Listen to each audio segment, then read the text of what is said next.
Ayting, yuzini ochsin. Voy o'la qolay.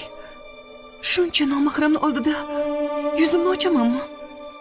Siz bu ayolga tushuntirib aytingiz. Sudning qoidasi shu. Olib bormasa mayliga.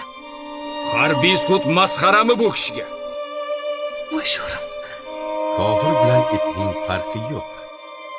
Bo'lmasa, siz o'zingiz nariroqqa borib o'tiring.